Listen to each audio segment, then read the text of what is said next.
Hello. మనం ఏ వంట చేసినా సరే మనం వంట చేసే స్మెల్ పక్క ఇంటి వాళ్ళకి వెళ్ళాలంటే మెయిన్ గరం మసాలా. దీని ఫ్లేవర్ అనేది చాలా బాగుంటేనే కానీ మనం ఏ రెసిపీలో వేసినా సరే అలా టేస్ట్ అలా బయటికి వెళ్ళిపోతుంది. అదే మీకు ఈరోజు షేర్ చేయబోతున్నాను. గరం మసాలా ఎలా తయారు చేసుకోవాలో చూపిస్తాను. అందరూ డ్రైగా చూసుంటారు, ఇది కొంచెం డిఫరెంట్గా ఉంటుంది, చాలా బాగుంటుంది. ఏ కర్రీలో వేసినా ప్రామిస్ ఇది ట్రై చేయండి. దీనికి కావాల్సిన ఇంగ్రీడియంట్స్, మసాలా ఐటమ్స్ అన్నీ కావాలి. ముఖ్యంగా నేను చూపిస్తున్న ఐటమ్స్ ముఖ్యంగా ఉండాలండి. సోంపు అండ్ షాజీరా, జీలకర్ర, స్టార్, జాపత్రి పువ్వు. ఇది బిర్యానీలో వేస్తారు కదా, అది ఏదో పువ్వు, నాకు నేమ్ తెలీదు, మర్చిపోయాను. ఇంకా చెక్క, ఇది కాశ్మీరీ చిల్లీ, ఇది ఉండాలి కంపల్సరీ. కలర్కైనా సరే ఆ స్పైసీనెస్కి అయినా సరే చాలా ఇంపార్టెంట్ అండి కాశ్మీరీ చిల్లీ. అండ్ ధనియాలు, ఇవన్నీ ఉండాలి. ఈ మసాలాస్ అన్నీ ఉండాలండి.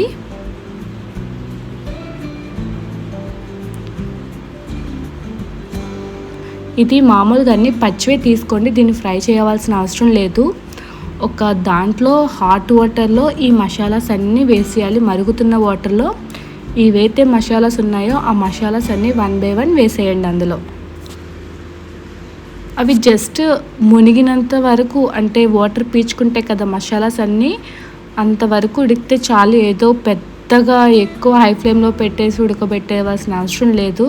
లైట్గా ఒక 5 minutes హాట్ వాటర్లో వేసి అలాగ మూత పెడితే అది అయిపోతుంది. ఈ విధంగా అన్నీ ఒకదాని తర్వాత ఒకటి వేసుకోవాలి.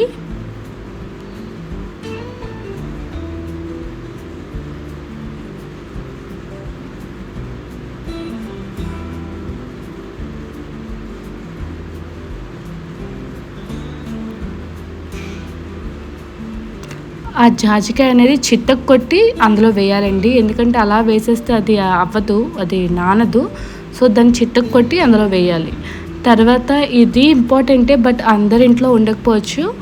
ఇది బిర్యానీ ఆకు అండి. లేని వాళ్ళు బిర్యానీ ఆకు వేసుకోవచ్చు, నో ప్రాబ్లం.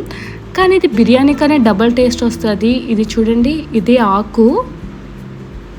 ఇది మేము ఏ రెసిపీస్ చేసినా సరే వేస్తాం. ఇది చాలా బాగుంటుంది, మంచి అరోమా వస్తుంది ఈ ఆకు అనేది. ఈ ఆకు కూడా మంచిగా కట్ చేసి అందులో వేసేసుకోండి. నెక్స్ట్ ఇది మీకు పసుపు కొమ్ములు అంటారు కదా, వాటిని నానబెట్టి మంచిగా చితకొట్టేసి, అది కూడా ఒక 2 కొమ్ములు అయితే సరిపోతుంది, అది వేసేయడమే.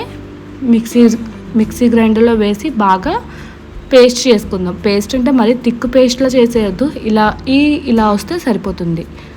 చూసారా, దీన్ని మీరు గ్రైండర్ చేస్తుంటే ఆ స్మెల్ వస్తుంది కదా, సూపర్ ఉంటుంది. ఒకసారి ట్రై చేయండి.